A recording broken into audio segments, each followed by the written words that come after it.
thank you all for not only being here, but to thank you for being our clients, or hopefully our future clients. The files that you send to our office are what allowed me to have a roof over my head, and food on my table, and a car to drive, and my dog's a bath, and all those things. So I just want you all to know that we do appreciate that. So having said that, our goal today is to provide you information on the new PIP statute in order for you all to make informed decisions over the next 6 months to a year as to how your practice is going to operate. I know a lot of people are upset over some of the changes. My goal today is not to have a bitch session, but to provide a forum for you to understand what some of the new laws are. So, and I just want to take a second to introduce the staff from our office. Chris DeCito in the back. Some of y'all may not recognize him. He's slimmed down and all that great stuff. Ara Brooks, there. Yasmin Galinsky, Yazzie. Jackie Marty on the end over there. And Alyssa Neufeld, one of our new law clerks. You may recognize her, Ellen Neufeld's daughter. So, and of course, our founder, Russell Lazaga, who I have to say is like my brother. Well, actually, you're a little shorter, and you're not. You don't have a drug issue. You have a job, so maybe you're not so much like my brother, but he. Like my brother. He's more. He is a brother to me. So, and without further ado, I'm going to go ahead and turn it over to him to start the presentation. What we're going to do is, through the process, I gave you as part of your packages. There's a list of what says the new PIP Law 2012. There is a website where you can find it. We've also provided you a copy of the new act. It is not incorporated into the existing statute, as it's not been signed by the governor yet. I think today is the day. And if it's not today, then on the 14th day after it's presented to him, it becomes law anyway. So there's that in there. And then there's questions and answers, a group of 15, which I thought would be probably very common questions and what we believe the answers to be. And so as we go through the presentation, we'll intersperse those questions throughout the process. And some of y'all are going to have questions that come up, and I have to say, we always learn from you, hopefully as much as you learn from us. So without further ado, Russell Lazaga.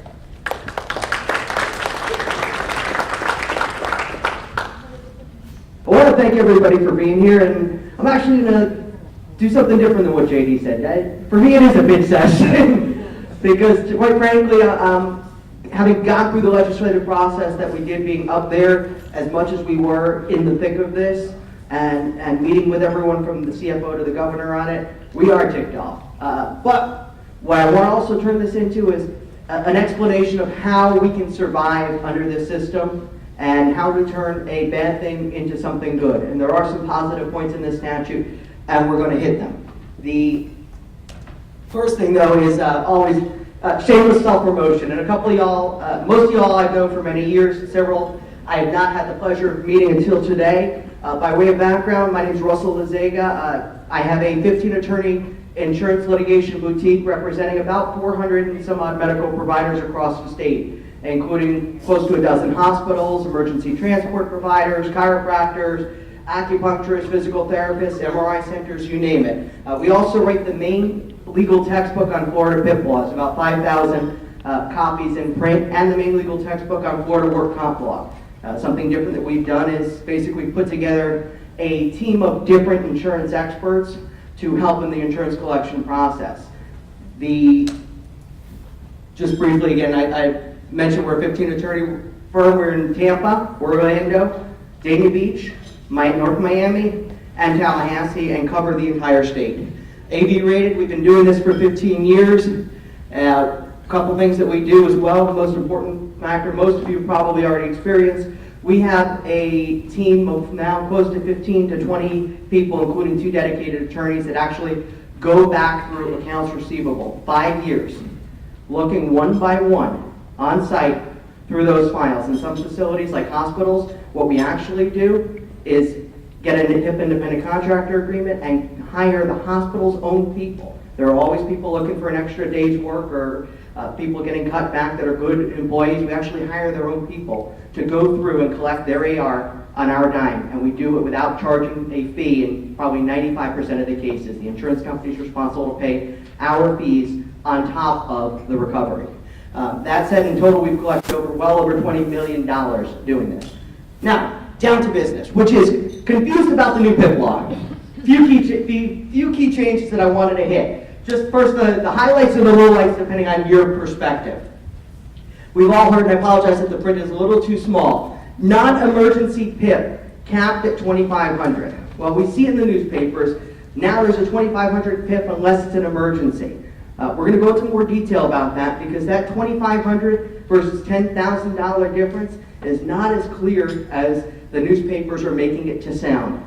Hospitals were often assuming, okay, we're emergency, it's $10,000, and that may not always be the case, and there are documentation issues that they'll have to look out for. And chiropractors and people treating soft tissue were assuming, okay, now we're stuck at $2,500 and can never have a full $10,000 in PIP benefits, even though our patient paid for a $10,000 policy. And that may also not always be correct. Documentation, interpretation, and a whole lot of legal wrangling is going to be what determines that, and we'll get into that in great detail today. But one of the most important things, and this is pretty clear and solid from the PIP law, is the person must present for treatment within 14 days or there is no PIP coverage. Now, one of the questions that's often improperly assumed is, okay, so if they don't treat within 14 days, there is no case, you cannot treat the person. Be careful to make the distinction that someone doesn't have PIP coverage does not mean that they cannot treat. It simply means they have no PIP coverage. And then what you're looking at is an LOP or potentially secondary sources. If there's no primary coverage and they have Humana and you're on Humana, our position would be that would roll to the secondary as a primary. It wouldn't be an exclusion in the Humana policy, at least no one's written them in yet on the health insurance contract, so you may still have coverage on other sources, such as LOP or health insurance, after the 14 days, potentially even workers' comp, but you won't have it under PIP, and that is pretty concrete in the statute. The next important one that's relatively concrete, massage and acupuncture services are not covered. And how many, just by way of hands, and I like interaction, throw your hands in the air, throw fruit at me, whatever you need to do to get my attention if you want to shout out and talk about something. One of those is going to be a lot of people have massage therapists or acupuncturists in their clinic, and they've worked with these people, they've loved these people for years, and now we're wondering, well, what do I do? Can I utilize them in any way, shape, or form? JD's going to go into more detail about that, but the short answer is the limitation is that you can't bill the acupuncture and massage code services. It does not prohibit an LMT, for example, from doing work that's within the scope of their license under, say, a chiropractor who employs them. So they can still administer heat, electrical stimulation, and do the other procedures. Yes? Now, you're talking about the code specifically for massage therapy, or you're also including manual therapy in that as well? That's a big open question. My impression on it was that manual therapy is not a massage therapy code. It didn't put, as they probably could have, a specification of the 9-7 codes, but a lot of lawyers, including lawyers in my office, have had differing opinions. I'd love to hear if any of the practitioners or lawyers in the room have a thought on it. My thought was the manual therapy isn't per se a massage code, but that's going to be really wrestling in the massage therapy codes and guidelines and procedures to see how they categorize it. I think it's the first place one of the first places that it will look. Yes, Gina? Do you think it would make a difference if you're billing those codes under the massage therapist as the rendering provider, or as maybe chiropractor as a rendering provider? Makes a huge difference. The question was, does it make a difference if you're billing under the massage therapist or the provider? Look, JD and I had this debate earlier today and yesterday, and I'd love for him to take that because I think we got a good answer to it. Yeah, I mean, what we're talking about is whether on the HCFA form itself, the NPI number for a 97010 is that of the LMT or that of the Chiro, the MD, et cetera, right? Is that what we're talking about? Okay.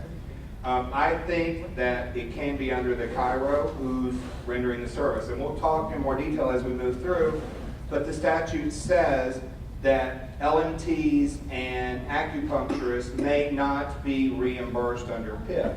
So the idea is, it is not the LMT that's being reimbursed. It's the medical provider facility, the DC, the MD, the DO, etc. Yes?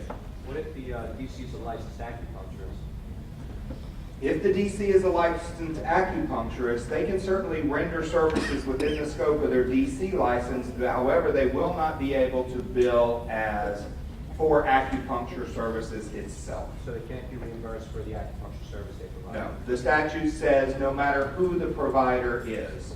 Okay? So it doesn't necessarily mean, and this is going to, we'll get further into it, but the LMT issues and the acupuncturist issues, is if they're a clinic owner and they have a healthcare clinic license, an employee, an MD or a DC who do a lot of these services, that becomes much more tricky as to whether the LMT is being reimbursed for services and care. So what we may end up seeing on some of the particular service codes, like manual therapy, is a window of time to see what some of the carriers are going to do. You may have some who pay and some who don't. We saw that in the application of the fee schedule. We saw, I don't want to use names today, but we saw the Good Neighbor people continue to pay, right? Even though the people with the khakis stopped paying, you know? Like they decided to go ahead and pay at the full amount, right? So we're probably going to see some of that in this process. The moral of the story is people in khakis don't pay. There's also, in addition, a $5,000, the $5,000 death benefit that used to be part of the $10,000 in available PIP is now in addition to $10,000. So for our hospital folks out there, what that means, and we see these a lot in our trauma airlift cases, is they lost the patient in the process of trying to save them, and you still have a very substantial bills all the way around, and now there's potentially an additional $5,000 worth of room in there because the death benefit will not be taken out of that available $10,000 in PIP benefits. Another addition to the statute that's going to be problematic, I think, for everybody in this room, and we're going to talk in more detail. The insurer gets 60 days additional to pay, but has a reasonable belief that there was fraud. So in other words, they send a note to the Department of Financial Services that says, we suspect fraud, and that buys them an additional 60 days. Whether it actually pans out or not is irrelevant. They get that additional time. At the end of 60 days, they'll have to fish or cut bait and either deny or pay with interest, but there is now an additional window for the insurer to deny or delay the claim, and there is not really a mechanism during that 60 days to question or challenge. You'll wait until the end of that period and then bring your lawsuit if they deny or don't respond at all. The a couple other changes is the fee schedule now is set for all policies each year, once a year, March 1st. What we were finding before was that the fee schedules were going quarterly, sometimes even in between the quarters, if Medicare issued an update on fees that tended to benefit y'all more than it hurts y'all to have those quarterly updates. So it's going to be slower for you guys to get increases on the Medicare adjustments each year. Judy, you wanted to jump in? Yeah, I just want to jump in and let you all know we have some deli meats and things like that now out to go with your bagels and things like that. So feel free to grab. We don't stand on ceremony here. We almost wound up bringing a big Labrador Retriever here. Talk about the fee schedules. There's another additional thing, and my saying about this legislative session is giving with one hand and taking away with the other. That a lot of things that were put in this statute that were supposed to look consumer friendly were actually consumer and particularly medical provider unfriendly. One of those is they put in a requirement to provide EOBs and PIP logs, which is all very useful to us, and a requirement that the insurance company explain when PIP benefits exhaust, which is particularly important in serious accident cases where you may have a couple $100,000 in bills and the providers are trying to get their claims into secondaries and have no information. The problem is that in order to verify and get a PIP log, which ordinarily we could do pre-suit. We would send a demand for the PIP log and they would provide it. They now put, they must provide the PIP log in litigation. So you may need an attorney to actually file a suit to get the information to verify the proper exhaustion of benefits. Now, that sounds like it would be a relatively non-issue. Well, wait a minute, benefits exhausted, no big deal. We don't usually verify it, but in our experience going through tens of thousands of these claims, they're making mistakes in about 10 to 20% on exhaustion. On emergency room physicians, that number is closer to 30 or 40% because there is an ER reserve. There is a special reserve, if anyone here does emergency room practice, for those physicians that goes into effect regardless of whether PIP exhausted. PIP exhausted and the reserve wasn't honored. It's like not honoring a lien, and those claims can be pursued. So it's very important to get those PIP logs and understand. In these cases, you may need a lawyer to do that. They put in what sounded like a consumer-friendly thing, but the reality was we always had the right to a PIP log, or were able to get them. Now they just put it where we're going to have to go to suit in order to do that. Another addition was examination under oath of the insured, the person injured in the claim. The previous interpretations in the courts were the insured had to go to an examination under oath. Then the Supreme Court came and said they didn't, which helped a lot of providers in cases where you may treat somebody, especially emergency care, or the Kairos may get them on months of treatment before they were even requested for an examination under oath, maybe years. I've seen cases a year or two after they've treated, they're long since gone, they've moved to other countries even, and now the insurance company says, well, we haven't paid anything, let's take an examination under oath of the person and investigate the claim now, 2 years later. Under the new statute, there's going to be an argument about whether they can do that, whether they can sit on their hands with the claim, and if they haven't paid, say, okay, let's request an examination under oath, and if no one shows up, potentially they would have the right to deny the entire claim. Very difficult and unfair thing for providers, especially ones like radiologists who have really no control or interaction with the patient, emergency room surgeons that just, they got to take who comes through the door and patch them up. It's one to watch out for. Another one that's, who here uses electronic submission for their medical bills, like Medicare and health. There are provisions now for electronic submission. How that plays out is one to watch. I don't know if JD wants to add to whether you think electronic submission now is an acceptable option for all claim submissions. All right. I think that electronic submission is a viable option, and I believe that it's after January 1st of 2013. What you're going to find, though, is there is no requirement that they provide you a vehicle by which to submit your billing electronically. So if they want to volunteer, and when I say they, I mean the insurers, if the insurers want to voluntarily accept something electronically, they can provide that information to you and allow you that process. There is no requirement in the statute that they provide it. So, I mean, at least from personal experience, there are some carriers that will allow the attorneys representing the providers to email the insurance companies. There are others who don't allow emails from the outside, even though they wear a lot of khaki pants. And why, I don't know. They, for whatever internal reason, have chosen not to allow outside electronic communication. So maybe one of the biggest carriers that you might deal with might not allow it. So you have to have a process in place if you want to do electronic to do both. You have to have an in-office process for both. And before we leave these summary issues, Russ mentioned that there is this new 14-day requirement. We're going to talk more about that in detail. But a patient comes to your office and they're outside the 14 days. Russ is right in that doesn't mean that they don't have a claim. It's just a BI claim wherein you as a medical provider will have to make a financial decision as to whether you can afford to treat this patient on credit with a lien against their bodily injury claim. There was a move in the legislature to want Florida to go to mandatory BI without PIP. That move is not over in this state and could easily happen in the future.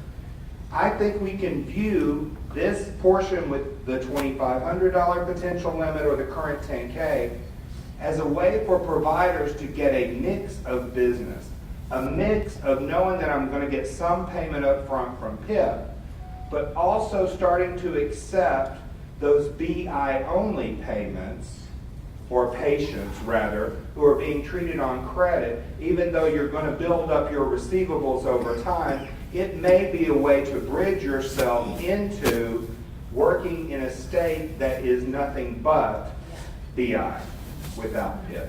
So at least consider it whenever you're making your decision on whether to accept someone as a patient.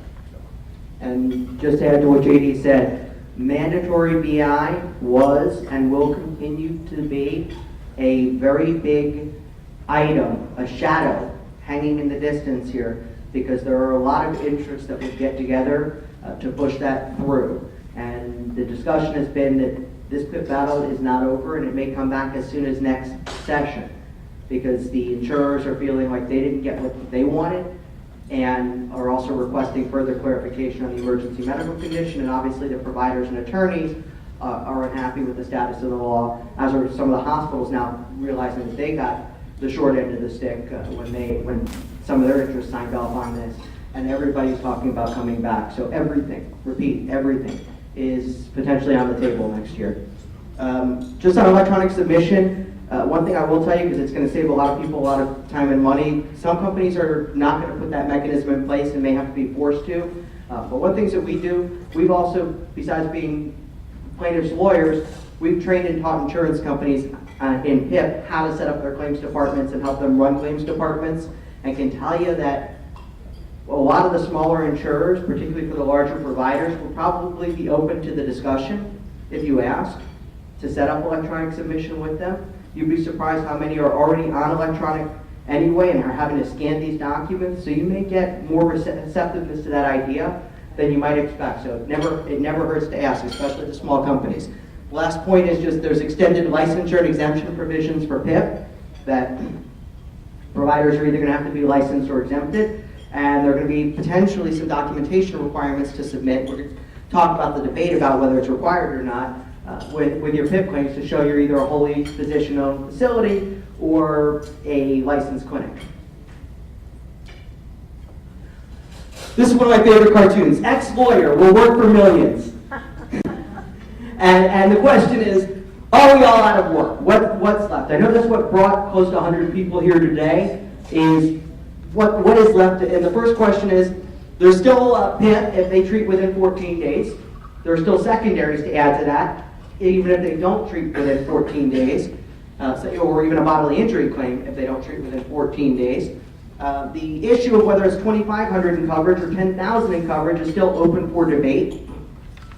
Follow-up care is still there for diagnosed injury, and that's an important point. The way the follow-up care is going to work is it has to be consistent with the diagnosis. What consistent means is what keeps guys like me in business, writing 600 pages, I'm sure, again, about what consistent with the diagnosis means. But follow-up care that is consistent with what was originally documented will be covered. Licensed clinics can treat. We talked about the extra $5,000 for the death benefit. MD, DC, DO, dental, hospitals, surgical centers, med school facilities are all exempt.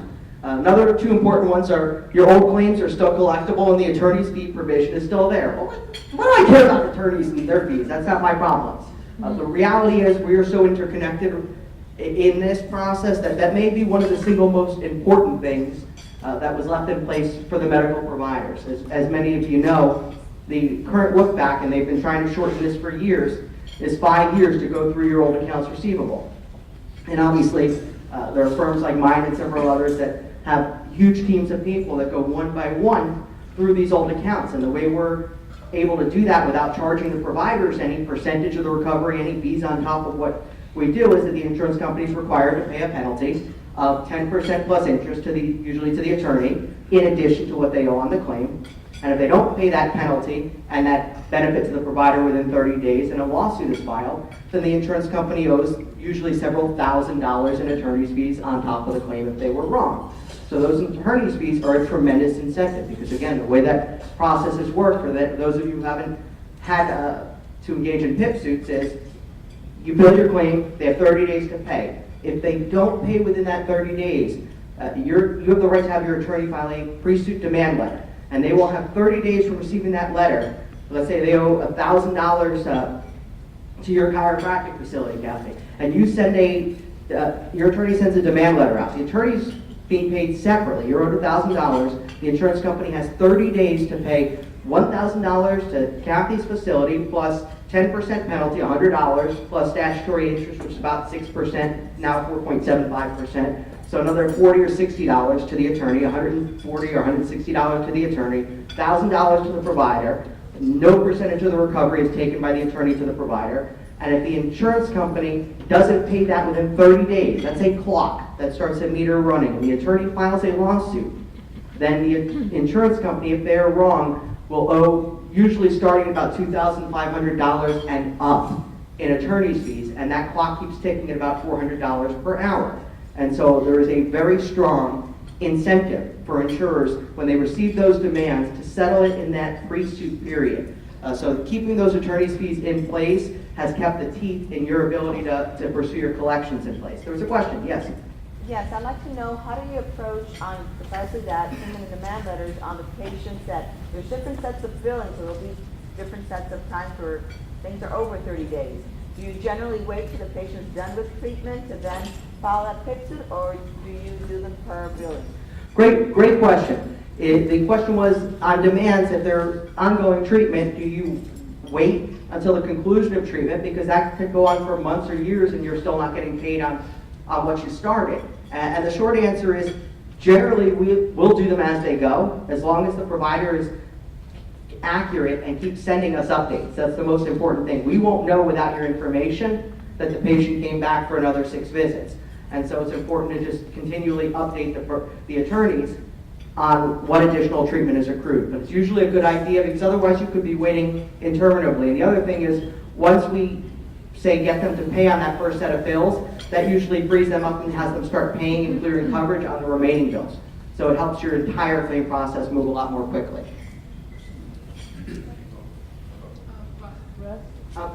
Yes?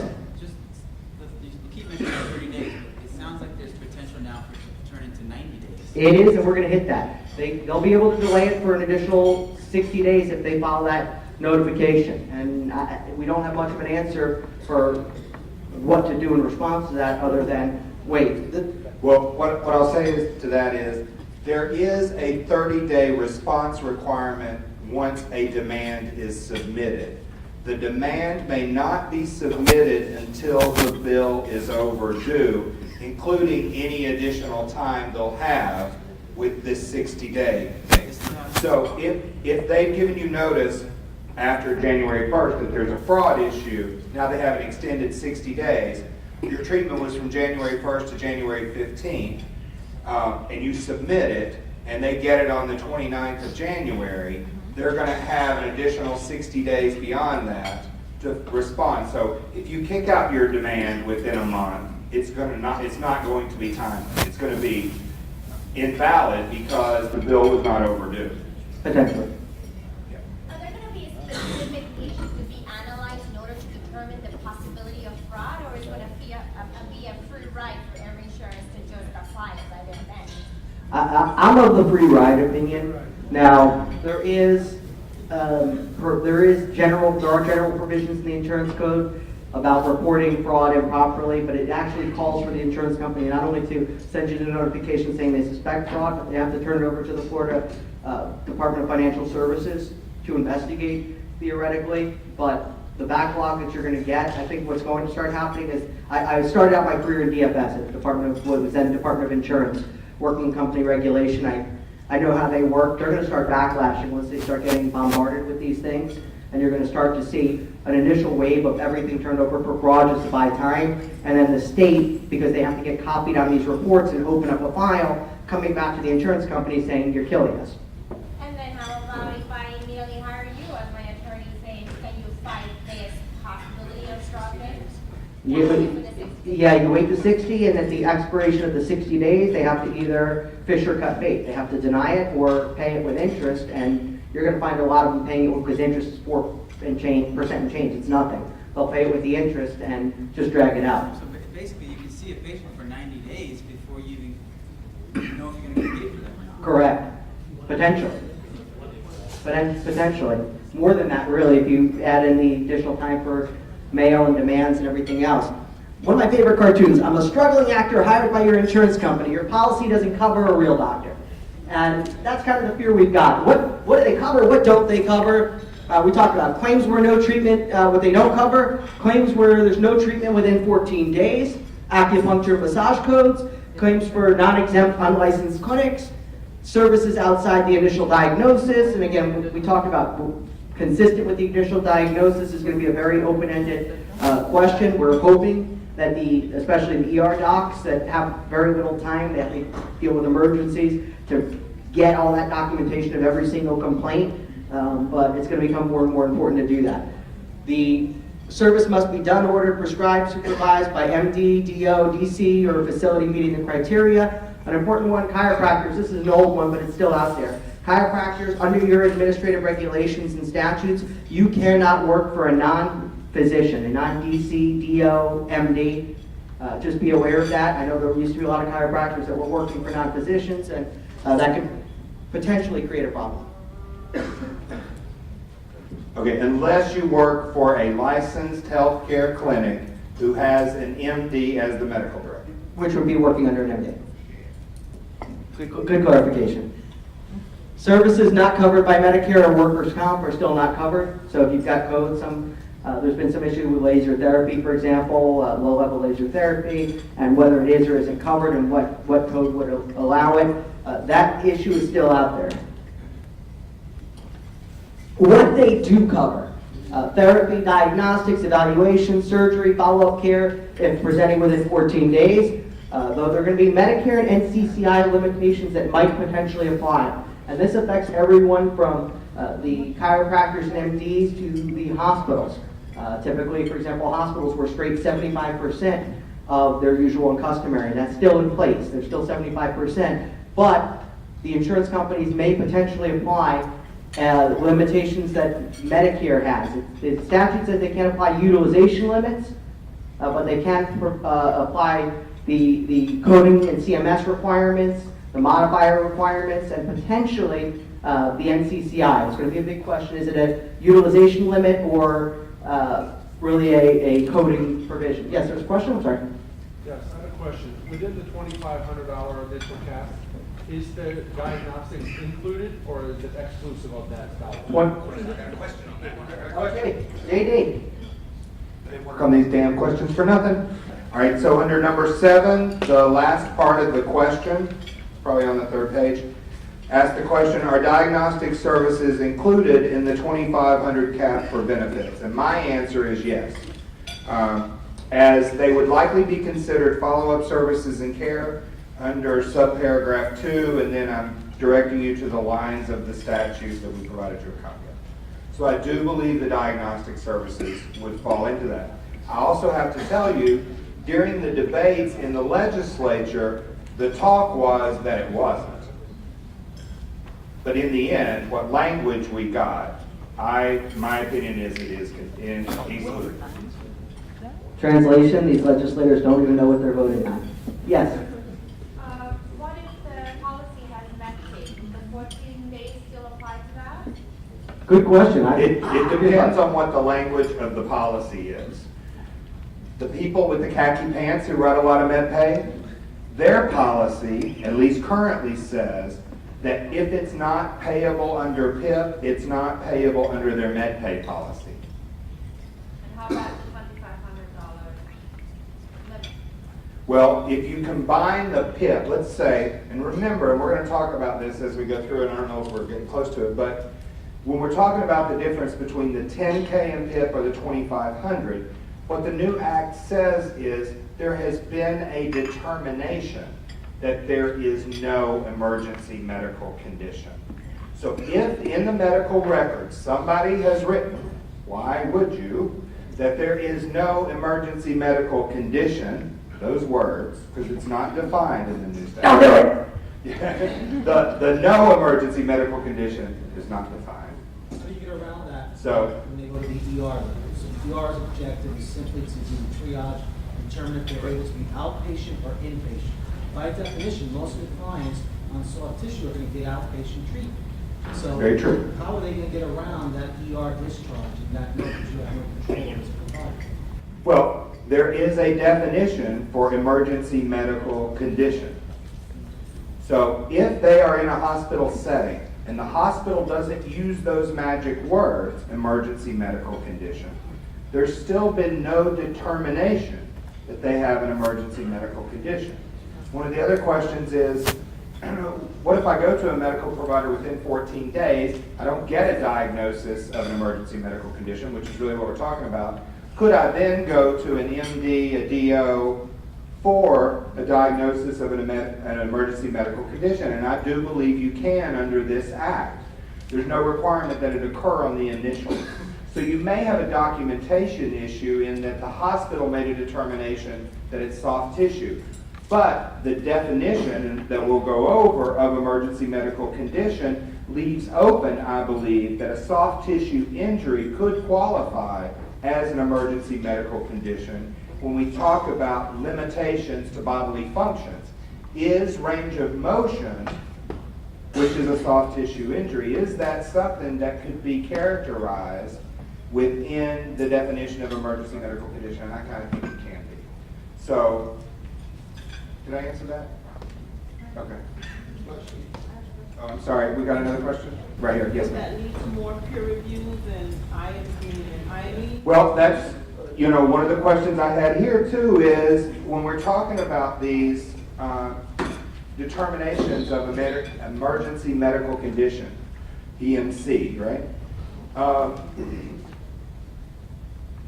The statute tells you who can and cannot determine the emergency medical condition. Who is that? The people who can't determine are chiros. Everybody else can determine pretty much. MD, DO, dentist, a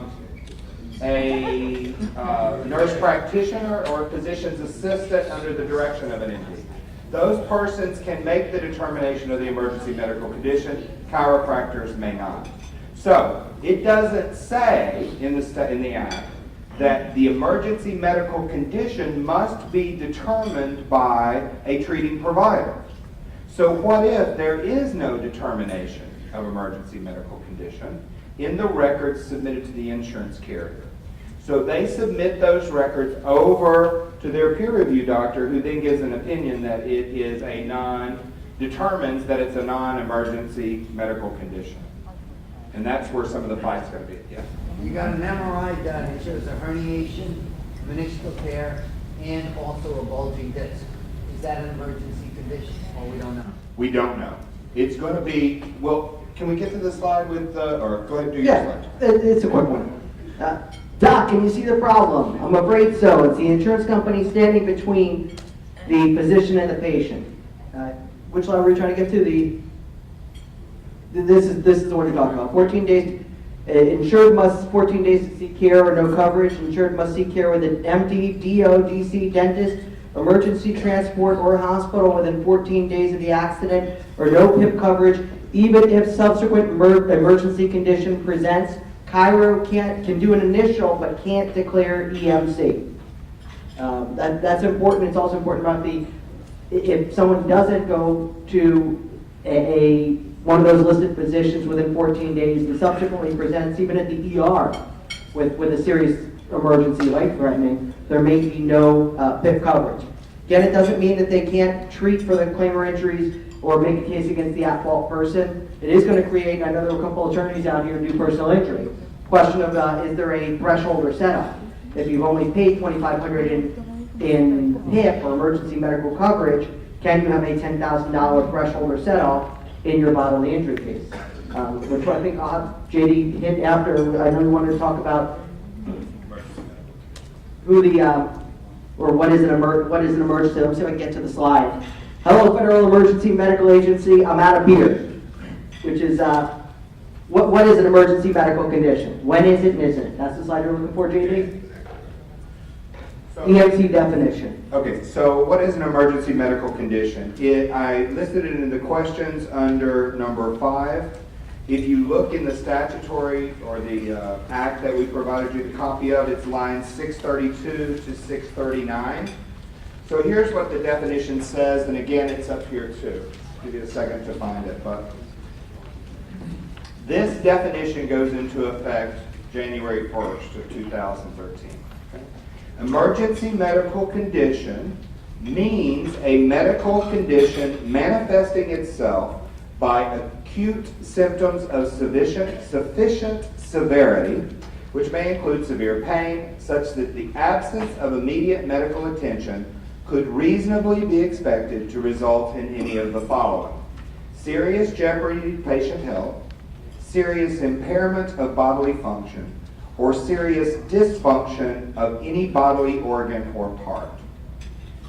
So, my question was, what is the definition of emergency medical condition? And my answer is, whatever the court says it is, stay tuned. Because this language was not adopted from language existing in current law, meaning that there are no AMA guidelines on this particular language. There are no court cases with this particular language. So we're going to be in a situation where he said, she said. We say it's emergency medical condition if it is, right? Or they say it's not. So those are, it's almost like a COI IME type cutoff in theory in how this is going to end up playing itself out in a court. Yes, ma'am. So for chiropractors, does this mean like if we take a patient on intake and they have their initial services, we have $2,500 to send them to a medical doctor who says it's an emergency condition in order to get approved for more payment, right? Everything after that has to be authorized because by somebody else's opinion that it's emergency, not the chiropractor. I would agree with Gina's interpretation that, that yes, someone can go straight to their chiropractor after an accident after January 1st of 2013. That is an initial service, and if they do it within 14 days, yes, there is PIP coverage. However, because the chiropractor may not make the determination of an emergency medical condition, the coverage would be limited to $2,500 if that patient never goes to another provider, potentially limited to $2,500. And so then, yes, you could treat up to that $2,500, then send them to an MD who gives an emergency medical condition diagnosis consistent with that at the beginning. That is going to be a harder sell in a case for an attorney to make than if that person is originally diagnosed with an emergency medical condition. So I think you're at risk for not recovering monies above that $2,500 if that's the order in which the case progresses. Yes? Is there any definition of what window of time that condition has to be called as far as whether they would be able to get that? I haven't seen it. In my opinion, there is not.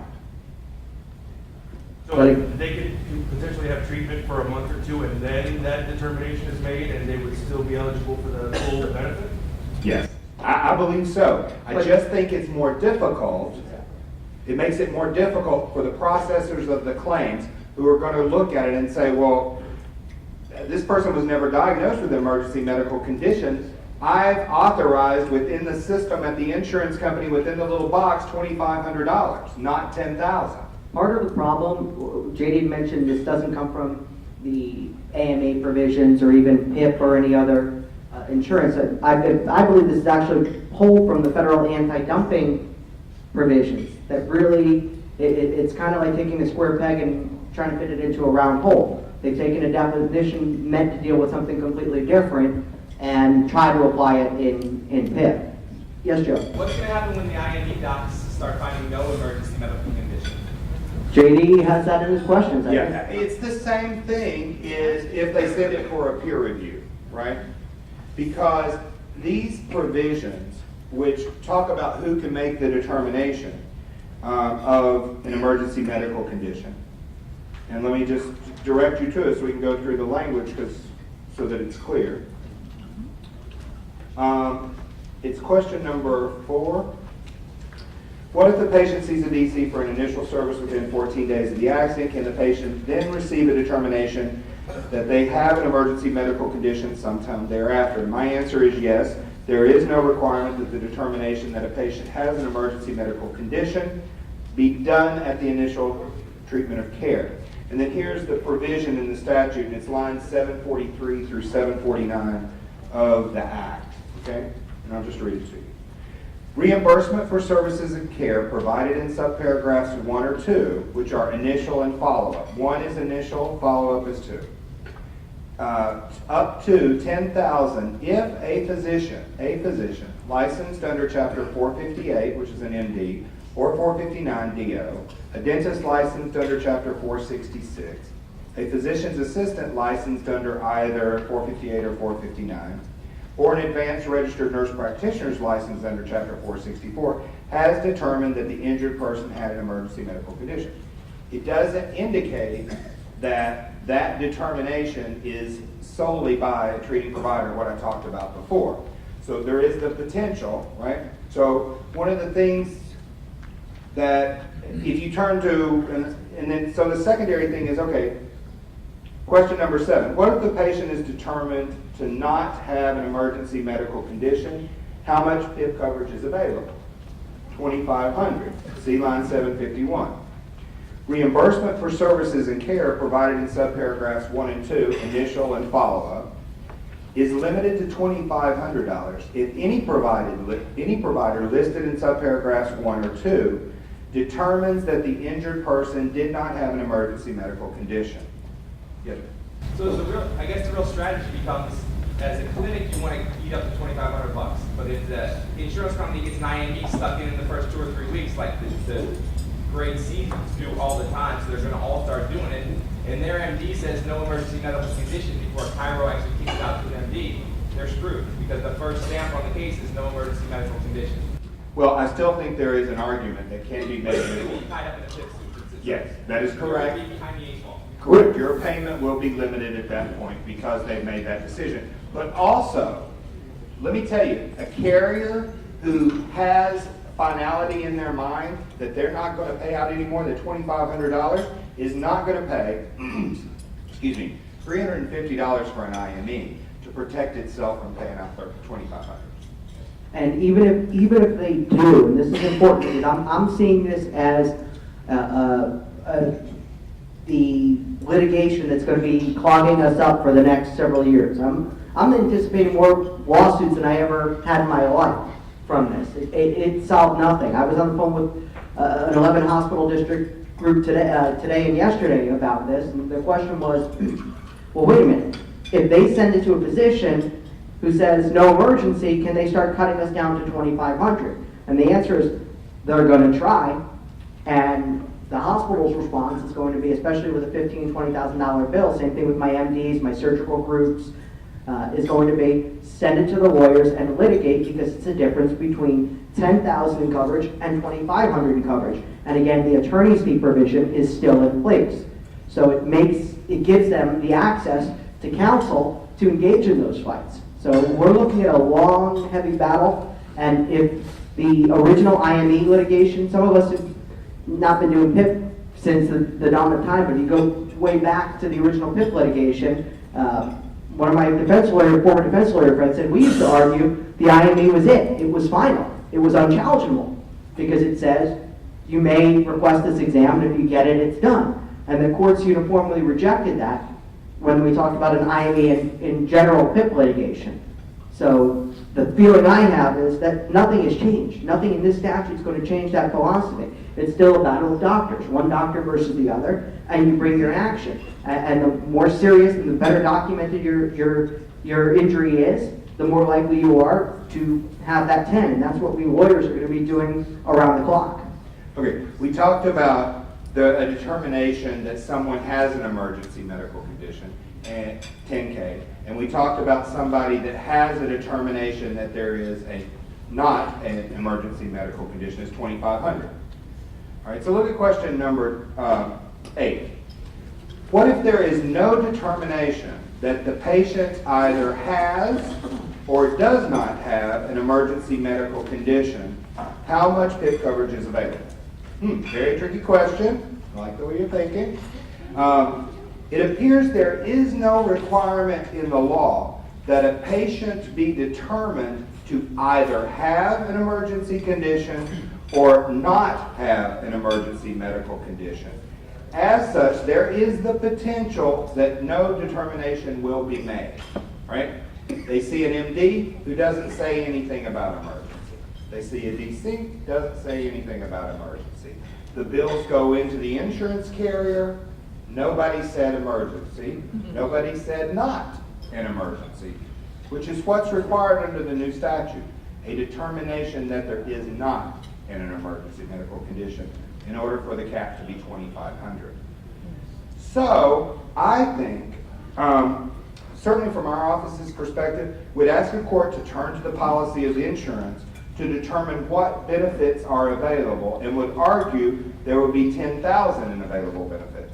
Remember, a policy may provide broader coverage than the statute requires, just not more restrictive or less coverage. And then, of course, I said, see inside my head, very scary place. But I do think there may be an argument that if there is no determination, you have to turn to the policy of insurance to see what coverage is there. And the policies say we pay 80% of reasonable medical expenses up to $10K. Yes. Sorry. So if I request records from the hospital and it says in there that the patient had an emergency medical condition, which I assume they will start putting in there so they can get paid, then I don't have to send the patient out anywhere and I still have to have That is correct.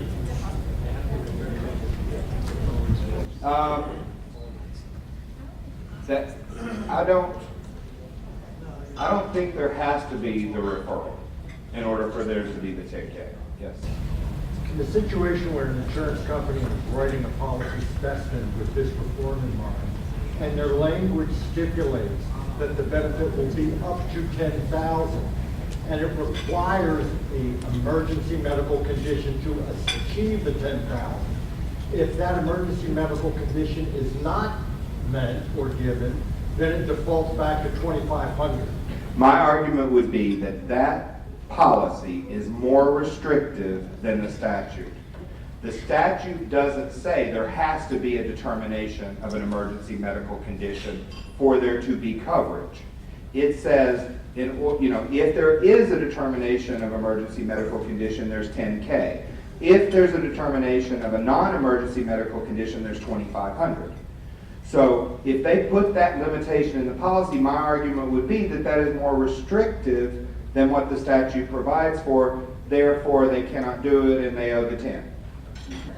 My people in Tallahassee calling me saying it's coming back on a glitch bill, that the insurance companies are going to try to push this thing through to be at $2,500 basically almost across the board. And the way it would read, it's going to affect everyone in this room, down from emergency providers that just see someone on a soft tissue. You have to run 2 scans. I know you have to run 2 scans and CT scans in a hospital and run them through an ER, and you're well past that 2,500. So expect this to come back. I did put my diagram of who can declare the EMC, who's in and who's out. First one, acupuncture, out. Nurse, advanced nurse practitioner, registered nurse practitioner is in. Witch doctor, used to be in there, believe it or not, and covered, no longer. Medical doctors in. Chiropractor, cannot declare the EMC. Osteopath, can declare an EMC. Dentist, a dentist, and there's no specification that has to be a dental emergency. A dentist can declare the EMC. It's just how they wrote it. So just be aware of who is in and who is out. Yes. So if we happen to have a nurse practitioner or a physician assistant working in our office, they can see that patient first and declare them an emergency situation, and then we start care. An AARNP can declare an emergency medical condition, and a PA can. Yes, or an MD, DO. And if they work in a chiropractic office, it's not I don't know the licensure issues about who a nurse practitioner or a PA can work under, whether it has to be MD, DO, or Chiro, because each different chapter has its own requirements, including the nursing ones. But if they're permitted under their licensing and you're permitted under your licensing to have them employed under you, then presumably that would be your gatekeeper, for lack of a better description. Question about, what about massage? The short version is medical benefits do not include massage or acupuncture, period. They're out as far as the benefits. A couple other things that were added, and this cartoon says it best, is examinations under oath. The Friendly Insurance Company, after giving a recorded statement to these people, being grilled by 60 minutes would seem like a piece of cake. And those of us who've dealt with the examinations under oath know how grueling and difficult they can be. The good news that came out of this session is they were actually pushing very hard and intensively lobbying. The governor was personally pushing this issue, that everyone be subject to an examination under oath. And the way they wrote it was inspections of your facilities, producing documents, and no one being immune. And so, take for example, you could have the CEO of Jackson Hospital, under what they were trying to push, sitting for a deposition at Geico with Jackson's financials for hours, days. There was no limitation.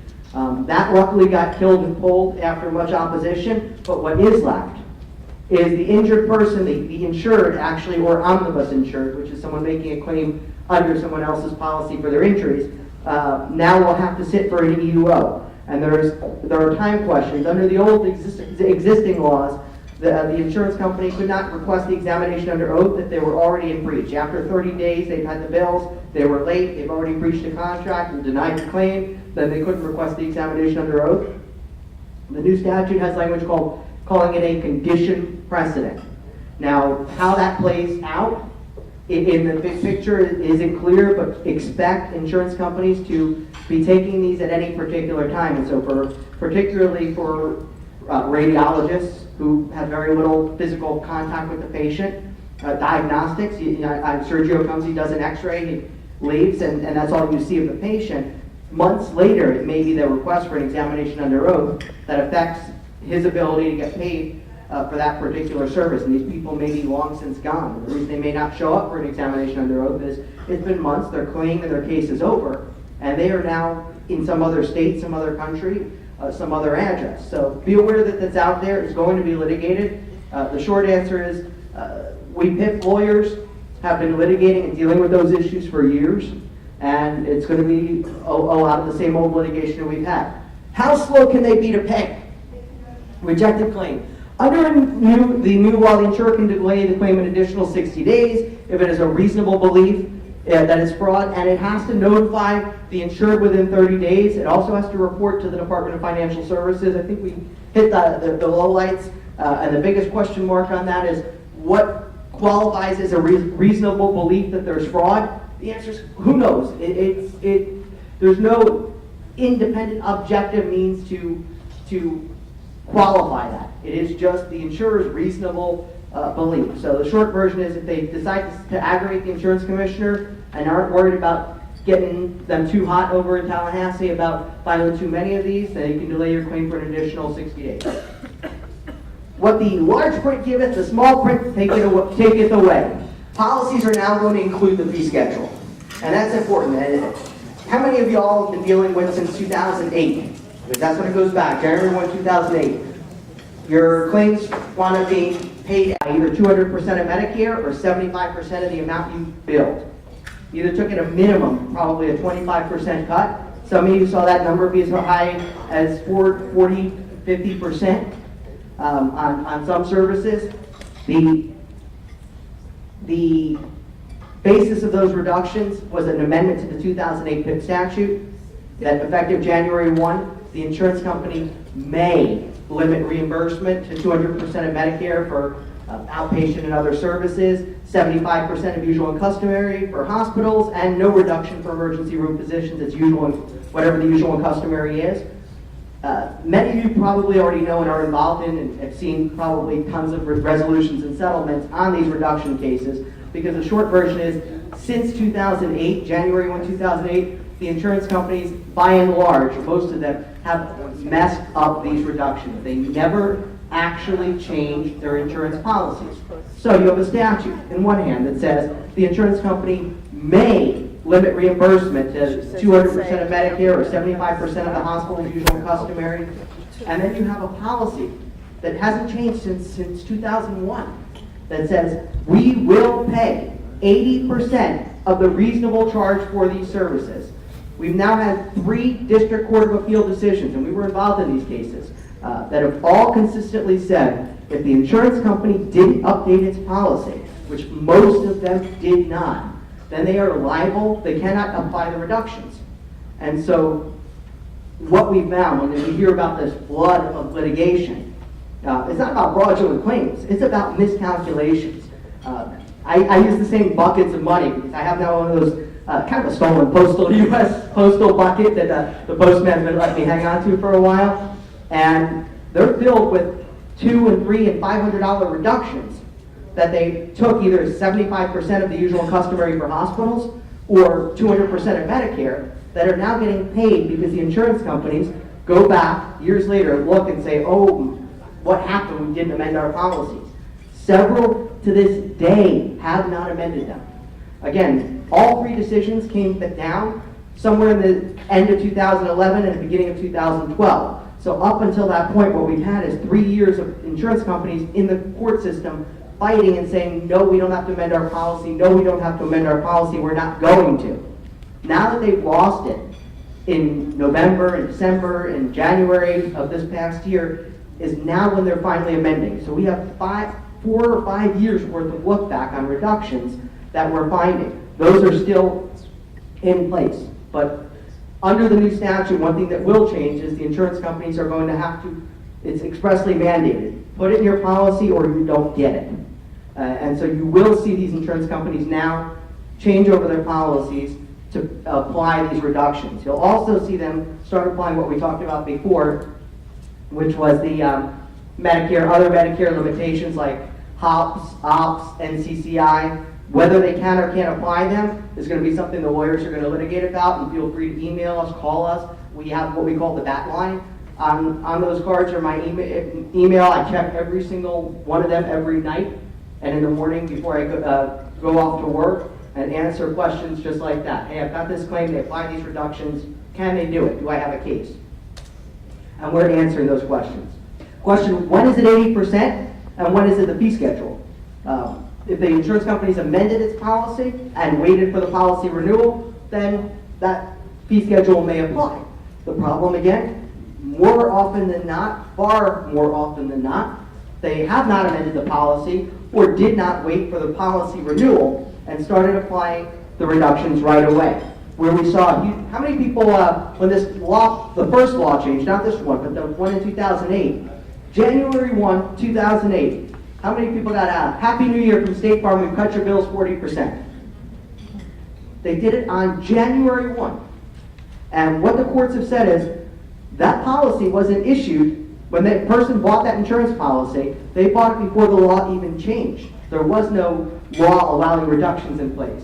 So what we found are actually most of your cases in the first 6 months of 2008 have these improper reductions. And it continues even through 09 and 010 for some companies that never amended their policies. So just be aware. On the hospital side, you want to do that math. It's a flat 25% cut on probably nearly all of your autos, except for the ones that were properly exhausted that have come through your doors since January 1 of 2008. That's pretty easy math to do and figure out what you might be owed.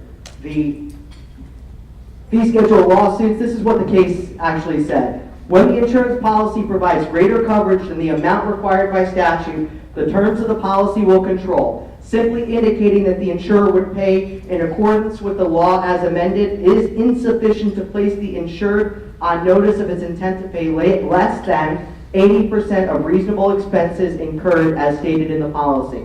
That's what the 4th District Court of Appeal in Broward County has said. It is the law of the land in Broward County. The District Court of Appeal in Dade follows the same result.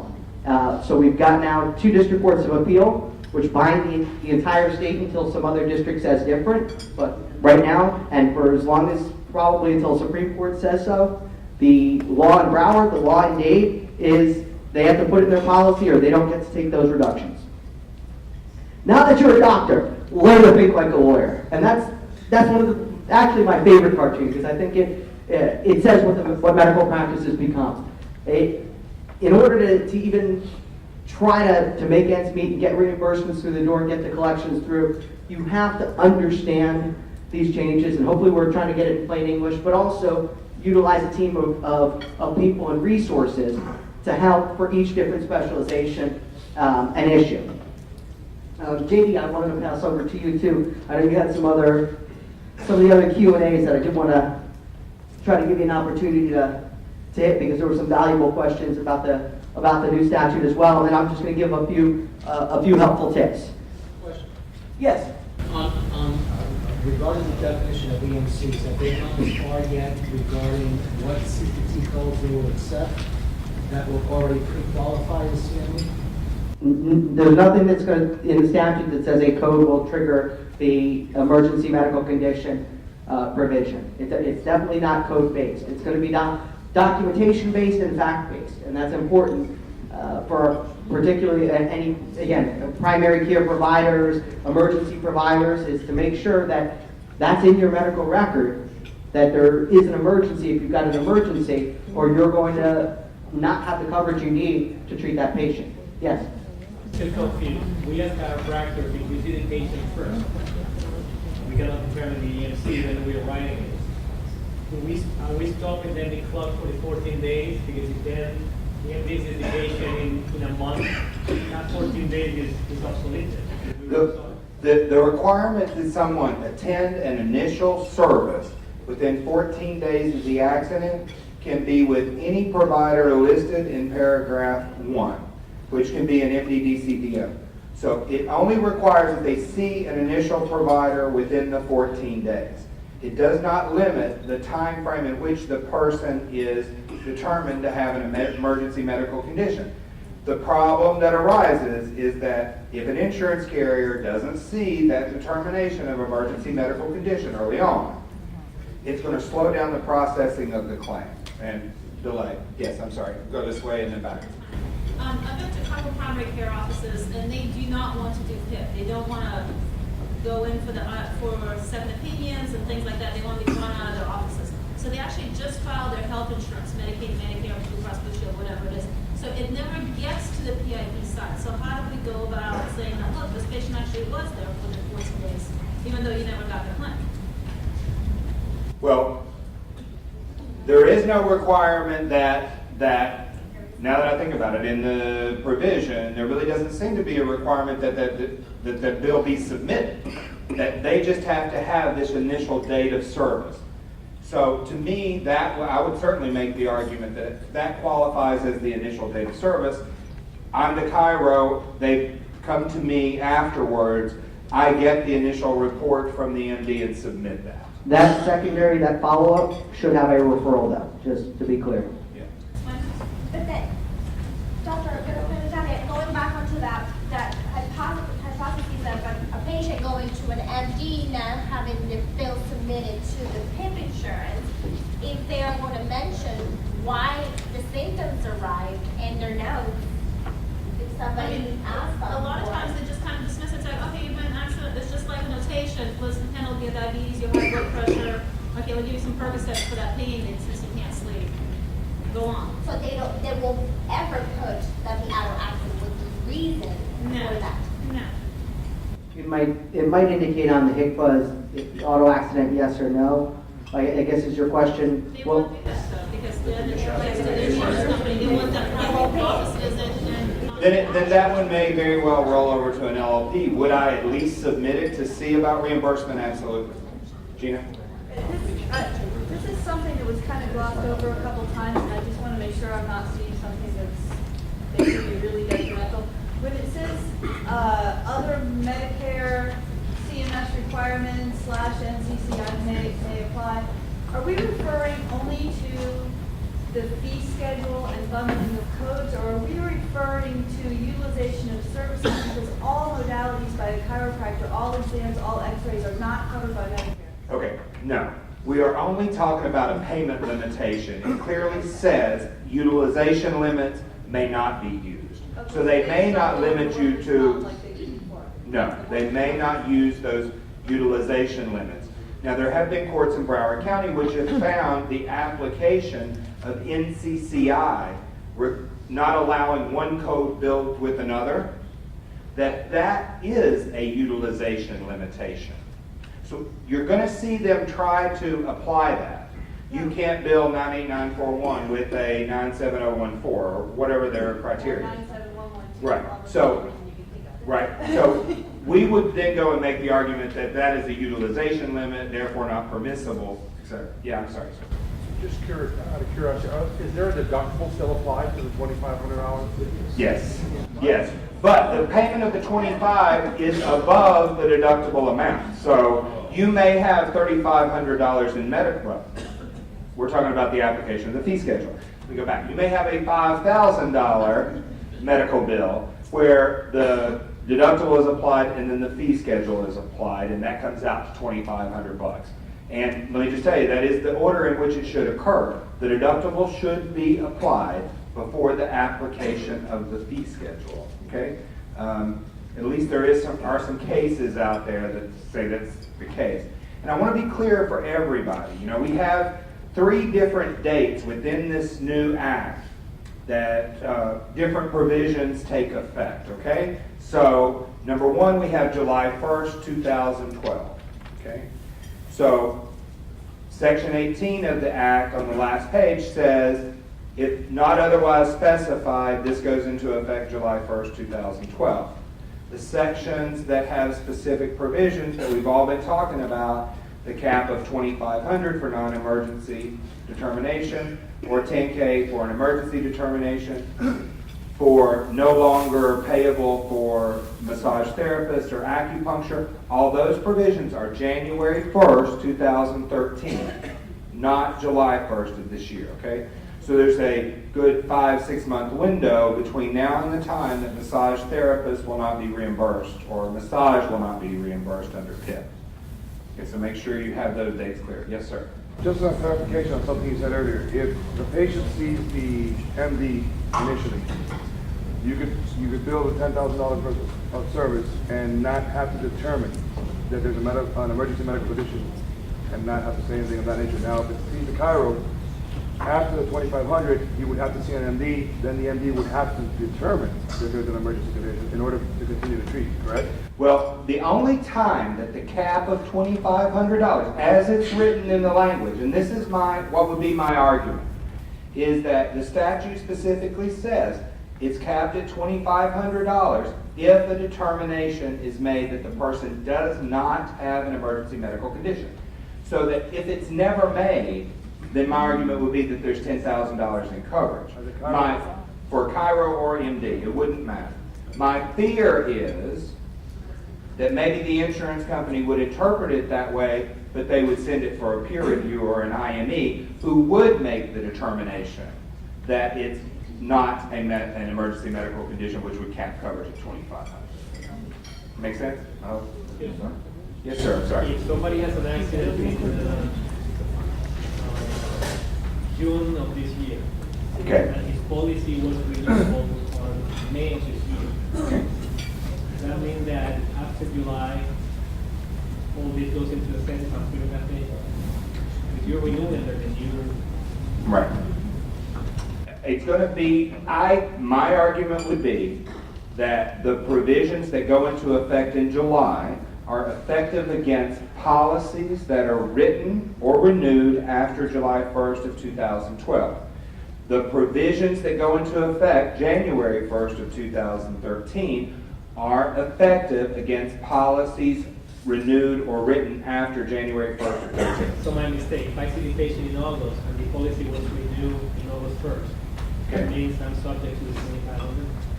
$2,500 does not go into effect until January 1st of 2013. So what happens after July of this year?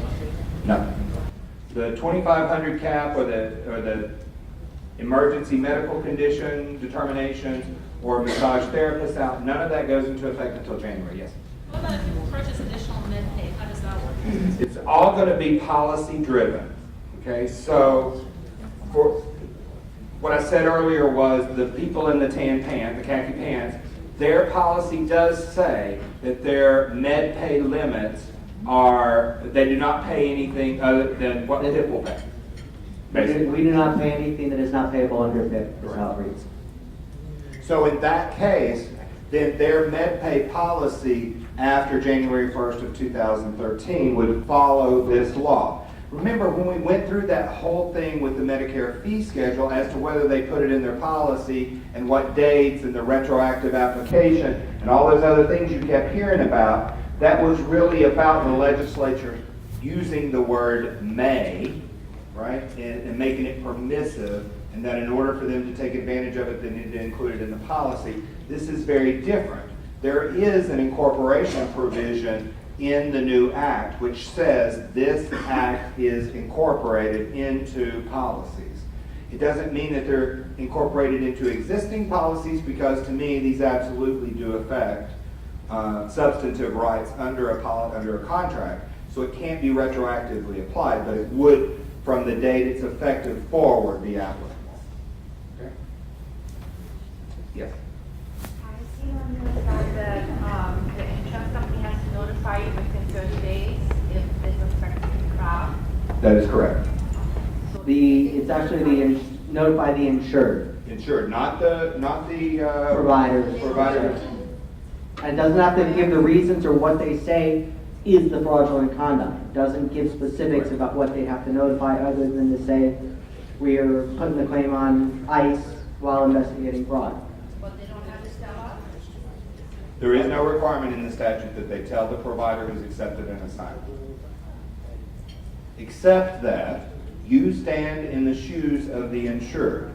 So our argument would be they needed to notify you, because you who accepted this assignment and put them on notice of it are standing in the shoes of the insured, and therefore they are required to provide that to you. And there are arguments certainly that we lawyers can make to try to get at that information as well, because there are insurance code provisions and other regulations that may enable us to get to that information. So that's one of the things that legal counsel can help with. All right, and the 14-day requirement, the person has to have their service within 14 days. That does not go into effect until January 1st of 2013. What happens if clarified anywhere with I'm sorry, go ahead. 14 business days or It just says When it 14 says days, it usually means calendar. There's a question in the back. what is it that happens in July? Well, you broached this subject, so I'm going to take it on for just a few minutes. And here's what happened. The Senate had a plan, a bill, right? They sent it to the House. The House said, this looks nothing like our bill. They stayed up till 4 a.m. in the morning coming up with what we ended up with, right? They rushed it through the Senate. That was Thursday morning at 4 a.m. is when this bill came out. It was a culmination of a group of leaders within those two bodies developing this. So they took some of what was in the Senate bill, and they took some of what was in the House bill, and they put it together, and they all voted on it. Well, something has arisen in this statute, and why Russ is talking about they may have some fixed gap bills or statutes come out, or acts that are enacted. Glitch bills. Glitch bills. We'll call it a glitch bill. It'll be a 68-page glitch bill with everybody's wish list, I'm Right. sure, from State Farm. But the idea is a glitch bill. Yeah, he uses people's names. He's the boss. I don't know what to say. I fired it! So let me just, okay. If you're a licensed healthcare clinic who's operating and billing PIP, what I'm about to say makes no difference to you. You're still a licensed healthcare clinic. As long as the services have been ordered, rendered, or prescribed by an MD, DCDO, you're good to go, okay? Except for everything else we've been talking about, massage and that. All right, if you will look at section 2, which is at line 202, okay? I didn't make a question about this, but I thought if it came up, I would deal with it. There is the definition in this section of what is a clinic. A clinic is, right? So it gives the definition of a clinic, but it says the term clinic does not include entities licensed or registered by the state under Chapter 395. That's a hospital. Line 224, entities that own directly or indirectly entities that are registered as hospitals. Line 238, entities that are owned directly or indirectly by an entity licensed by a hospital. Keep going. D, entities that are under ownership of a hospital. E, an entity that is exempt from federal taxation. It's not going to apply to many of us. F and G are where a lot of medical providers get the exemption from having to register as a healthcare clinic. They are under F, a sole proprietorship, group practice, partnership, or corporation that provides healthcare services by physicians, that is directly supervised by one or more physicians, and is wholly owned by one or more of those physicians. G is a very similar story. A sole proprietorship, group practice, partnership, or corporation that provides healthcare services by licensed healthcare practitioners under 457, 458, etc. All right, so if you go through, there's other exemptions, but those are the F and G are mainly where most of the providers will get, or the hospitals. If you look then at what is page 13 at the top at line 331, notwithstanding this subsection, meaning notwithstanding all those things we said were not a clinic, an entity shall be deemed a clinic and must be licensed under this part in order to receive reimbursement under the Florida Motor Vehicle No-Fault Law, unless exempted in 627, 736, 5H. Okay, so anytime it said entity before, arguably it just took it out, right? Which were entities were those that were referred to as the hospitals, etc. We had sections F and G which talked about group practices. So I want to make sure we're clear. Gives a definition of a clinic, gives you exemptions, tells you what's not a clinic, but then adds in this last paragraph that says all those exemptions we just gave you, they don't matter when it comes to PIP. Okay? This provision goes into effect July 1st. The exemptions under 627, 736, 5H, if you will turn to, give me just a second, I think it's in the 1200s here.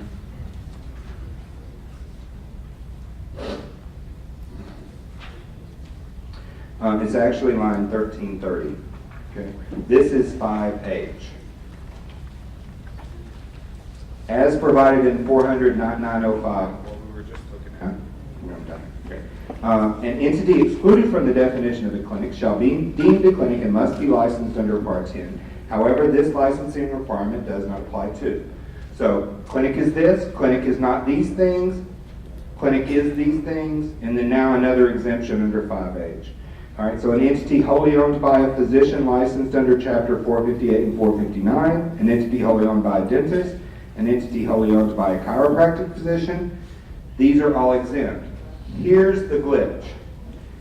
5H doesn't go into effect until January 1st, 2013. So we have a section of this new act which says all the entities above no longer have their exemption unless we said so in 5H. Well, 5H doesn't go in effect till January 1st. So for the period of July 1st, when that section goes into effect, and January 1st, what's the deal? Do hospitals have to go out and get a healthcare clinic license? Because they're an entity that was exempt before that are no longer? So I've raised this issue with ACA, with the Agency for Healthcare Administration. I've raised it with the Consumer Insurance Advocate's Office. I've raised it with the Governor's Office this week as well. Everybody's saying to me that none of the carriers are going to use this as a basis to deny claims. That this is a glitch. So stay tuned for more information on that. Our intention as an office is to find a provider who wants to ask for a declaratory statement, a provider that's going to be affected by this potentially, to ask for a declaratory statement from the Agency for Healthcare Administration so that they will make a determination and we'll know what field we're playing in, whether providers do need to go out and get registered. Now what's the big deal? Get registered as a healthcare clinic. That's kind of true. You know, it is really money. It's a few $1,000s for licensing. Security, you have to have a bond. A show bond. Financial security. You also have to have 3 months cash reserve for all your expenses sitting liquid in an account. Okay? That's not an easy thing to do, especially in today's economy. Yes. And particularly the very large facilities. I mean, we represent a national rehab center that probably has 100 or more offices. You know, pulling together the financials from every facility could wind up being very complicated. So you're saying everybody has to be office by a massage certified? therapist that gets their referrals from MDs and bill for the therapist treatment. One more time, I'm sorry. A facility owned by a massage therapist. Yes. And they get the referrals from MDs that do not do therapy, and all they bill is for the therapy modalities that they perform on the patients. But they come already prescribed by a physician, by an MD, that refers to the facility. What happens to the ownership structure there? Well, the ownership structure there is fine as long as they're not billing PIP. If they're billing health insurance, great. If they're taking LLPs and treating on a BI claim that way, that's okay too. What the PIP statute says is no massage, no acupuncture codes whatsoever. That facility will require now a medical director to be able to employ a Well, there's a question, because the statute specifically says that a massage therapist nor an acupuncture may recover benefits under this section. That person has an exemption from registering as a healthcare clinic. They're no longer going to have that exemption for PIP. They may have it as a healthcare clinic who bills health insurance, but not for PIP anymore. I'm sorry, go ahead. Will the massage therapist still be allowed to carry out the services under the license of a licensed chiropractor or? Arguably, yes. And one of the questions I had as part of the group that I provided you was related to that issue, because I do feel like what we're talking about, it depends on who bills for the services. And documentation of your medical records in all of this statute, in the cases that we pursue on your behalf, are key to your ability to recover for the services you're rendering. To take the time to render services to a patient, it should also be take the time to document it so that you make sure that you are able to recover on the services that you've rendered. So if I'm a chiropractor and I own a facility, and Louisa, who I absolutely love, has worked for me for 8 years, she's an LMT, I'm no longer, as a businessman, going to be able to recuperate the benefits from PIP for the massage that she renders as my employee. I do believe there is provisions where she can do the hot and cold packs, the electric muscle stim, etc., as long as she's not receiving payment from that, meaning that she is now an hourly employee. We don't want her, I think that there could be an argument made. They take Luisa's deposition and Luisa says, well, for every hot pack I put on, I get $1. That, I think, would be a problem, right? As long as the services are being reimbursed to an MD, DCDO, etc., and they employ, because you can employ a medical assistant to do those things, so I don't understand why you could not utilize an LT yet. This could be tricky too. What does the massage therapist, must they be an employee of the court or of the business, or can they still be an independent contractor? I think you're going to need to have them as an employee because they cannot be reimbursed under PIP benefits. Now, the check is not made directly to them, right? No. So there is an argument there. But we all know that the insurance carriers, whenever they're defending a claim, are going to, for lack of a better term, look up our skirts, right? So we've got to make sure that all that documentation is right and that we set it up properly. Yes, ma'am? They will not pay for the massage code. Absolutely not. They will not pay for the massage code. Right, but you have a lot of other services that an LMT or even an acupuncturist under their license is empowered to do. And well, you also may choose to render massage to that patient and bill to their health carrier. Or you may choose to render the massage and take it on an LLP. You just are not billing it to PIP because it's not reimbursable. Well, correction, you're billing it to PIP, but it's not going to get paid.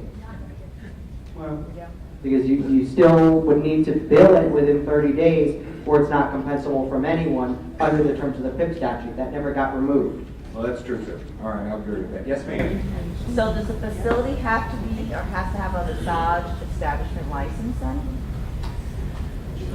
Well, they're not rendering massage. You're not billing massage anymore. So you have to go back, though, and look at exactly what the massage establishment requirement is. And so, A location where a massage therapist is employed and renders massage services for compensation. they're not massage services, so I would argue no. It's the same thing as a, And even if there were massage therapists and not doing the therapy, massage, it's correct. Well, there is no massage. The problem you could have is if you do utilize them for massage that's not billed to PIP, you're still going to need the massage there. Thank you. Dr. Kogan, off to the left, you've been waving at us. So just to follow up with that, even if you do acupuncture or massage and their health insurance, primary health care insurance does have that coverage, you still have to go PIP within 30 days for that to get denied? You should. I'll tell you why. We disagree, but that's okay. Yeah, but I'm usually right. The PIP statute says the following. PIP statute says that if you don't bill PIP within 35 days, that and then there's some exceptions to get additional time, but it's still you must bill within the time limits of PIP, that neither the patient nor the insurer is responsible. And so if you ever come back and try to collect that copay, deductible, what have you, I'm not saying your patient will do this, but your patient would have a defense to that claim to say, no, you didn't timely bill PIP. And any contract to the contrary is void and unenforceable under Florida law, is how that PIP statute reads. Also raises the question of whether the health insurer, if they decided to get clever, can start trying to apply the same thing. I feel you're better off submitting to PIP, getting the denial, or submitting contemporaneous. Submit to PIP and health, and you can put a note in here, we are submitting to PIP, but we understand that the secondary will be picking up the charge for code such and such. For each of our charges for code, for our massage therapy codes. Then you're not trying to double bill, you're clarifying in your submission, we are copying the PIP carrier, we understand, you never want to completely give it up in case the PIP carrier decides to accept their pay. We understand that the PIP carrier requires us to submit the claim and that it would be likely will be picked up by the secondary insurer, processed by the secondary insurer, but we are copying the PIP insurer on the submission. All right, I hate it. He's right. I have to admit. If you look at lines 1,000... Occasionally, don't let my wife hear that. If you look at the lines 1,078 through 1,083, which is page 40 of the statute, it says, if an insurer limits payment as authorized by subparagraph 1, the person providing such services, supply, or care may not bill or attempt to collect from the insured any amount in excess of such limits except for amounts that are not covered by the insured's personal injury protection due to the coinsurance amount or maximum policy limits. Exhaustion benefits. So maximum limits, if they are capped at $2,500, then you can bill anything over that directly to a health insurer without submitting to PIP. Of course, we're never going to get to make the argument that it actually was an emergency medical condition if you don't, so I think you should.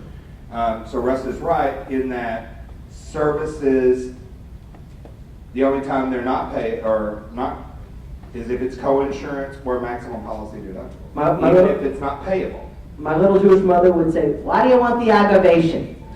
Just, if you submit it to PIP and they deny it, you can put a notation in your cover. If you're not, for services not covered for massage, we're copying PIP and we'll be submitting contemporaneously or submitting to the secondary. Then you're covered and you're not misrepresenting anything to either carrier. Yes, doctor? Follow-up question. Once we get a letter saying that $2,500 has been used up since this is not a medically emergency care, do we still continue to submit until it's $10,000 before we send to the insurance, or how would you word that? We're going to say the same thing, I think, which is keep billing. Keep billing. Just keep, I watch that Nemo, just keep swimming, just keep billing. Just keep billing, just keep billing. Yes, Andrew. It could be a fight later. So if the PIP carrier denies it as not emergency medical would that give the BI a reason saying that it's not necessary treatment? No, I don't think so. I think there are a lot of people in khaki pants and running around with little green geckos and good neighbor people that are in rooms right now going, oh no, oh no, oh no. We charge a certain fee for bodily injury coverage that all of a sudden they're not going to make any money on, because you're going to see, as a medical provider, you're going to see attorneys approach you who want to refer people to you for services for their client who is injured, and they're going to say, I want it capped at $2,500 because I want to pursue the BI for the difference, right? So, Or they're going to come to you with patients 14 days or more out and say, let's talk LLP. let's talk LLP, because there could be, look, this is what I said to the Florida Consumer Insurance Advocate. We are all business people, including the insurance companies, you know? We are all in a for-profit organization. We're not doing the Lord's work. You know, that's exactly what I said, which is true. So you have to concern yourself with your own business plan in how much receivables you can take on the LLP side versus what you're going to take on for the PIP. Now, and it's all going to depend on the relationship you have with the attorney as to how effective that LLP is going to be. Right? So, yes, I'm sorry. What's the flavor up there in Tallahassee regarding potential tort reform after this? There is a lot. What we saw in the Senate was I don't know what they call it, like a confidence vote or something, like where somebody floated an amendment just to do away with PIP altogether and make mandatory BI there. Right, and the senator out of 40 senators, out of 40 senators, he got like 19 or 20 to sign on. It is, in, like I said, it's a shadow in the background. That is probably the big play. If they've got this EMC, would EMC then be a prerequisite to bring a case for BI? No. It's only related to PIP, yes. Russ, you were going to talk about set-offs and threshold with reference to bodily injury claims? I think that's the big question mark hovering over everybody's head with this on the attorney side. The threshold issue, the threshold statute says paid or payable. Now here's the problem. You're going to have everybody somewhat at odds, because you're handling, let's say, a bodily injury case, and you want that, you know, the PIP insurer has said, let's cap them at $2,500, call it non-emergency, and, you know, pay less. And from your end, you're saying, okay, well, if that's all that was paid from PIP, then great, that's what my only setup is $2,500, that just helped my BI case. Now you've got Dr. Corgan, who treated back there, who's not happy with $2,500. He'd rather see 10 in coverage because there's an MRI, there's a hospital who saw him for a day, everybody's got, you know, fighting for a piece of that $2,500 pie. And so you now have Dr. Corbin's lawyers probably arguing that's not what should be payable from PIP. It's paid or payable. So you're going to be saying what's paid should apply. Dr. Corbin's people are out there probably like we will be filing tons of these deck actions to say what should be payable from PIP is $10,000 because this is an emergency medical condition. And so that will be the big roundtable fight. You're going to have the BI carrier with one position, because the BI carrier is probably going to be, you know, they're going to say, well, or I should say the PIP carrier is going to say $2,500. We're done. This is what we're capped at. BI is going to say, well, it should be a 10K threshold. So everybody's going to be basically arguing that point in a deck action at some point. Yes, Sergio? Yes, I have a question. Assume the patient comes to see the doctor the day 14. They come to the diagnostic the day 15 or 16 to perform the X-ray or MRI, something like that. How the insurance company will decide about the diagnosis and what would be the limitation of 14 days? 14 days, and the question is, if you have someone show up on day 14 for an EMC diagnosis, let's say, And then after that, right after that, they go for a diagnostic, say an x-ray. How is that x-ray provider going to know what kind of coverage we're dealing with here? And the answers are everybody's going to fight about it, but if they got into one of those qualified physicians, and I had the pictures up there, and basically everybody but the witch doctor, the chiropractic, the acupuncturist, there were a couple others, physical therapists can't do an initial diagnosis. They can. The chiropractor can do Can the initial diagnosis, not the but can't emergency. declare the emergency medical condition that says there's 10,000 in coverage. And so really it's communication with the referring provider to get their note record, or just like you ask for a prescription, you ask them, when you fax over the prescription, please fax me the EMC declaration or statement. There's never a guarantee that the insurance company is going to accept that as an emergency medical condition. My initial talks are they're not even going to accept some of the emergency room statements as emergency medical conditions. They're going to make their own determinations about what is and isn't an emergency condition, but at least you'll know that the documentation is there in the file declaring an emergency medical condition, or at least if there isn't, if it's silent about an emergency medical condition and they saw the proper physician within 14 days, then you still may have that higher level of coverage. What there is not a requirement that the insurance company be notified of that initial date of service within 14. That's not a requirement, yes. Before, when you were talking about the exemptions, where does a clinic that is non-medically owned for, let's say, 10 years, it's under ACA, but the medical director is a medical doctor, where does that fall? Then they're fine. There are a licensed healthcare clinic. You don't need to be exempt under 5H if you are a healthcare clinic. These are all the people who don't want to either have never registered as a healthcare clinic or do not want to have to because of the requirements. Most of them were probably exemptions, such as physician-owned. I am still kind of concerned with what Dr. Cohen brought up.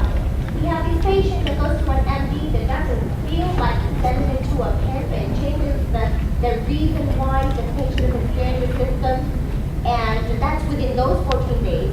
He doesn't do that determination of that medical, emergency, and then the patient in fact comes back to us and says, you know what, I had it due to the accident. So I'm going to ask the doctor to give you the medical record so I can prove that he was there within the 14.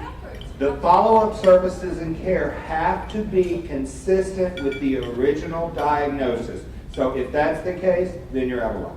That's all there is to it. Well, let me answer a question with answer a question with a question, if I may, too, because Dr. Koken had suggested some of these were people where you're referring out for consult versus them going to their primary and then to you for follow-up.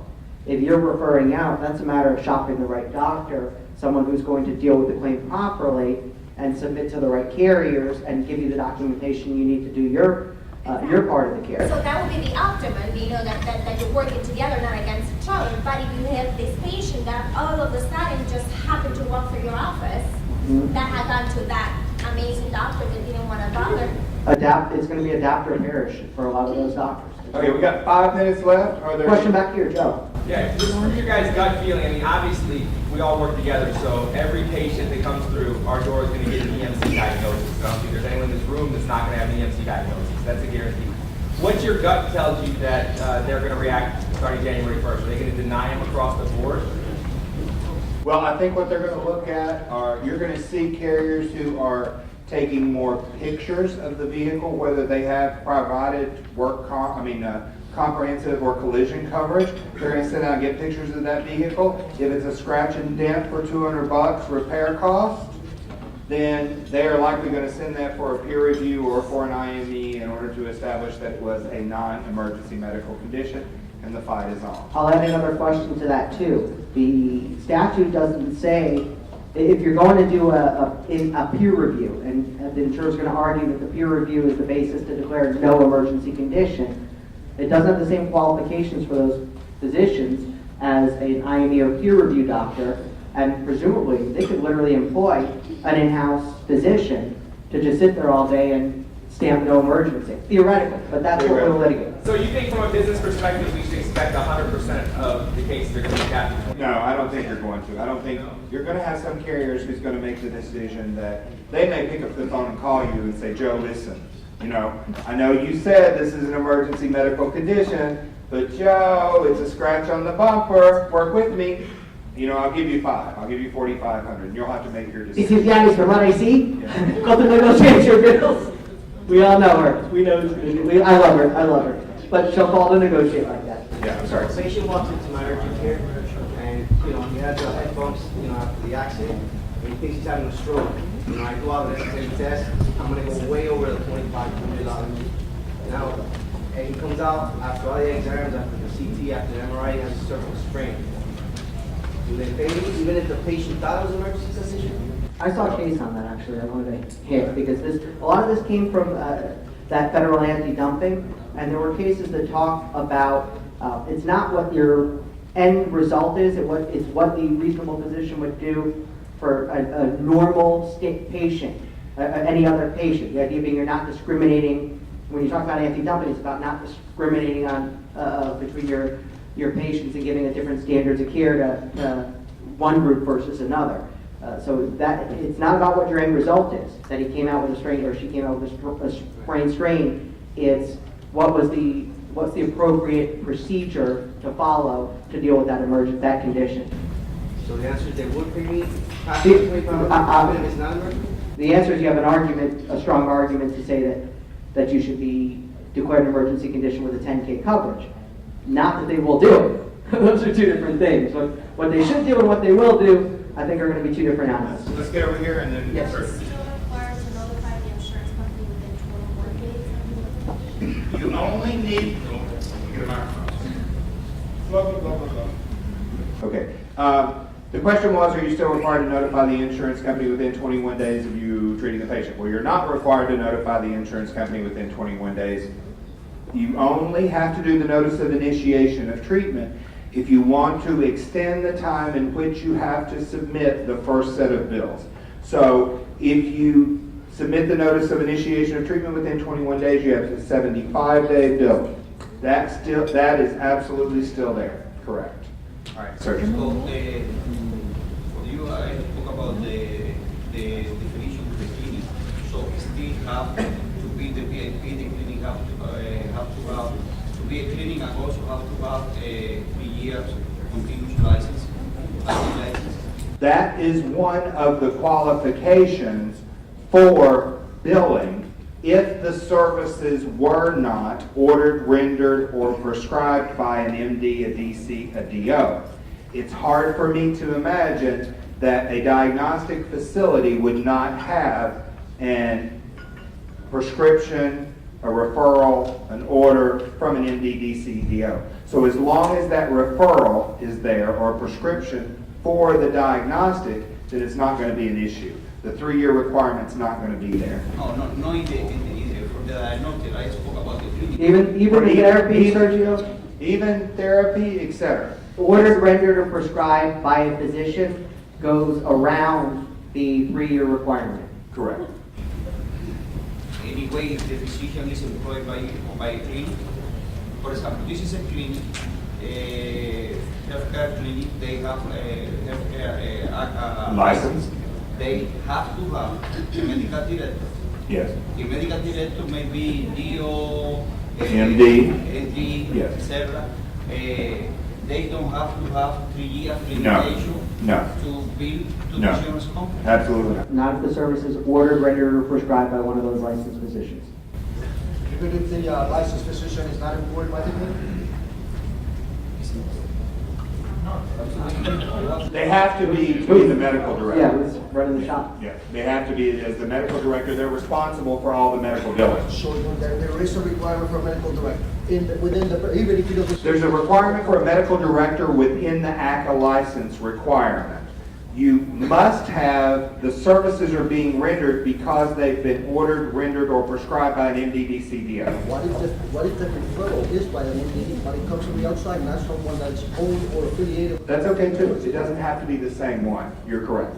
It doesn't have to be the same. They can be two different people. There could be an MD. Now, this clinic is not regulated under ACA. It's exempt right now, but it gets the referrals from an outside physician. How is that work? Well, unless it's owned by an MD, a DC, or a DO, The patients are referred by an MD, but. they can be referred by an MD, but it's all about the, The clinic is exempt. It's not ACA regulated. It doesn't. but if it's exempt based on a massage therapist ownership, then out. It's gotta get a healthcare clinic license. Yes, ma'am. Yeah, because the hospitals still have $5,000 that they have like. That set-off is still in place. The 5K set-off, which means that once the insurance carrier is notified of an accident, they have to reserve for a 30-day period the first $5,000 in benefits to cover emergency room physician bills. That's Now, still- and that's important because just for the hospital folks, the hospital lobby thought they were getting a $5,000 ER reserve. And what actually wound up in the statute is the emergency room physicians, which would be the treating doctors, the surgeons in the ER, the radiology in the ER, but not the hospital facility and not the emergency transport, get a $5,000 reserve protection. And the feeling in Tallahassee was, well, the hospitals have a lien, they don't need to get that kind of protection. And so hopefully, for any hospital folks out here, they'll take it back to their lobby that we were not, as hospitals, were not included in that reserve. Sometimes it gets paid and they get reserved, but typically the ER physicians will get a priority, a super priority over the hospital. We're going to be wrapping up. I did want to leave this one last note about should I blow my top, that about this law. Yes, and the biggest reason is at the bottom here. No promise of rate reduction for consumers. After all of this aggravation, after all the cuts in benefits, there is a suggestion that insurers should reduce their rates by 10% and then later by 25%. But if they don't, the remedy is they have to write a note to the insurance commissioner. They can write it on a post-it. Say, sorry, we didn't reduce rates. We did it because the market was bad and times are tough. And that's it. They can keep raising rates, keep them steady, keep them however. There's no promise to you that something is going to go back in your pocket. And hopefully folks will raise hell about that up in Tallahassee. All right, thank everyone, each and every one of you for being here. And again, we thank you for the files that you send to our office, as that what keeps us eating.